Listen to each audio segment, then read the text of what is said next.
obviously for Kennedy's family, but I understand it was emotional for the Reed family as well. In considering the appropriate sentence to be given in this case,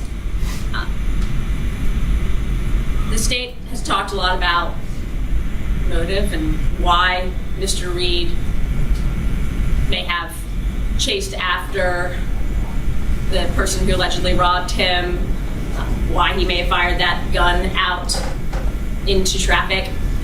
I personally don't really care. I don't care what his reasoning for doing it was. As a convicted felon, Mr. Reed chose to carry a gun based on the social media that was introduced at trial, continuously and repeatedly carried multiple guns, or was in possession of different guns. He chose to bring that gun to a public and crowded mall right before Christmas.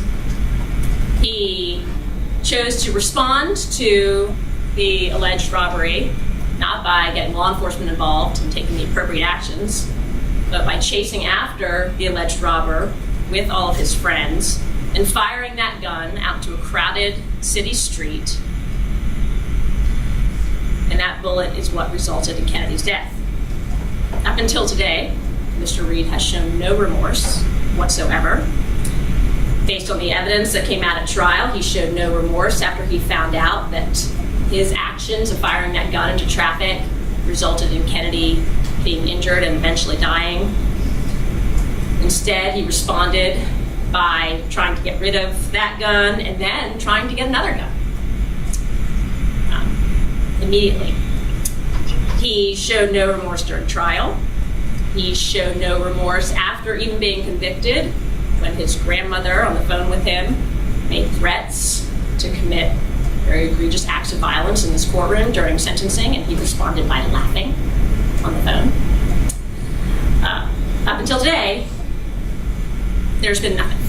So I understand his expressions of remorse now, but take into consideration of his actions that led to this murder and his actions after the murder, his actions during trial and his actions after the conviction, I do not find that mercy is merited in this case. The sentence of the court with regard to count 1, murder, is life without parole. The sentences for count 2, 3, and 4, felony murder, will be vacated by operation of law.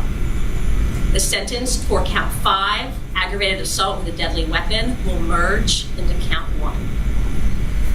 Count 6, criminal damage to property in the first degree, will sentence him to 10 years, but that sentence will run concurrent with count 1.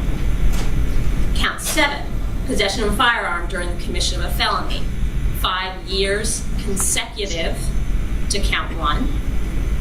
And count 8, possession of a firearm by a convicted felon, 10 years consecutive to count 1, for a total of life without parole plus 15 years.